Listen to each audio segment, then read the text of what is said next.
In the cold Russian winter of 1959, 9 students set out on a cross-country skiing trip in the Ural mountains. Their bodies were later found in puzzling circumstances. On a hiking expedition. Journalist Lucy Ash started reporting on this story in 2019 and travelled to Russia to follow the expedition's route. It's a very beautiful terrain, but very cold and very unforgiving. There are dozens of theories of what happened the night they died. Could new data really lay to rest the mystery of the Dyatlov Pass? He was sent out, and 2 weeks after they were due to return, their tent was found. A man called Mikhail Sharavin. On February 2nd, 1959, a group of 9 seasoned hikers set out to explore the Ural Mountains, expecting a leisurely trek through the winter wonderland. But they never returned. Their abandoned camp would soon reveal a scene that defied explanation, leading authorities and the public to a myriad of theories. This mystery continues to send shivers down the spines of those who dare to learn about it. The story begins in the northern Ural Mountains in Russia, an area known as the danger zone due to its unpredictable weather conditions. Among the group was Yuri Doroshenko, the eldest at 37, a member of the Komsomol, the Soviet Union's youth organization, who planned the expedition. His girlfriend, Lyudmila Dubinina, a ski instructor at the local ski resort, was also part of the group. Then there was Semyon Zolotaryev,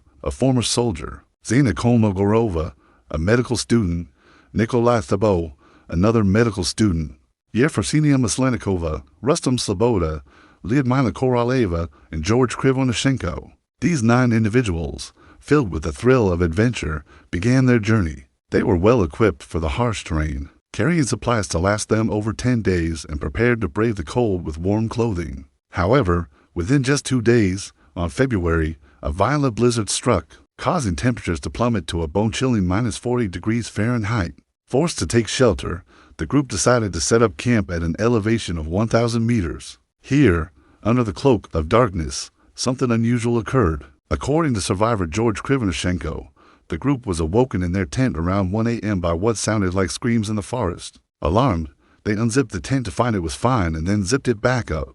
Approximately 1 hour later, the zipper of the tent tore, allowing frigid air to rush in. When they unzipped the tent again, they noticed that the tent had been sliced open from the inside, suggesting that someone or something had tampered with it while they were sleeping. Fearful, they crawled inside the tent and huddled together for warmth. In the morning, when they finally emerged, they discovered that their food supply had vanished. They also noticed strange footprints outside the tent, which led them to abandon their campsite and begin their descent. On February, a search party was organized, but tragically, they found only 6 bodies near the tent at an elevation of 800 meters. 3 of the bodies were discovered a few kilometers away, and the 9th victim, Krivonashenko, was found near a stream roughly 5 kilometers from the tent, half-dressed and barefoot. A subsequent autopsy revealed that all 9 had perished from hypothermia. But here's the enigma. Despite the freezing temperatures, the hikers' clothing was found neatly folded near their bodies as if they had anticipated death.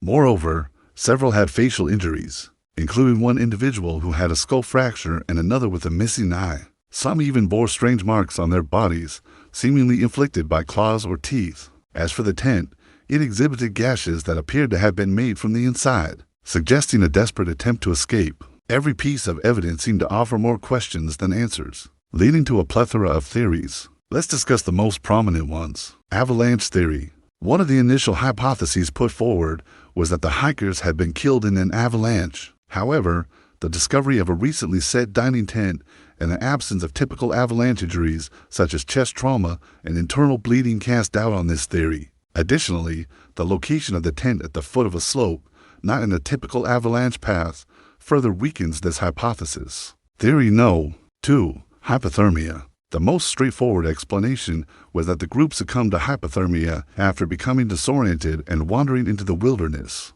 However, the discovery of the bodies fully clothed, suggesting they had not removed their garments due to overheating, contradicts this theory. Furthermore, the oddly placed tent doesn't align with this narrative. Theory No. 3. Drunk hikers. Another possibility was that the hikers, driven by alcohol, stumbled off the trail and froze to death. While some witnesses reported seeing the group drinking before disappearing, this theory lacks substantial evidence. It also fails to explain the injuries found on some of the victims. Theory No. 4. Animal attack. Given the strange markings on some of the bodies, it was hypothesized that a pack of wolves or other wild animals could be responsible. However, no animal remains were found at the site, and according to experts, predators typically target the face, leaving the rest of the body untouched, which wasn't the case here. Also, if a pack of wolves managed to kill 9 healthy adults, it's likely that they would have left signs of struggle on the ground, which were not observed.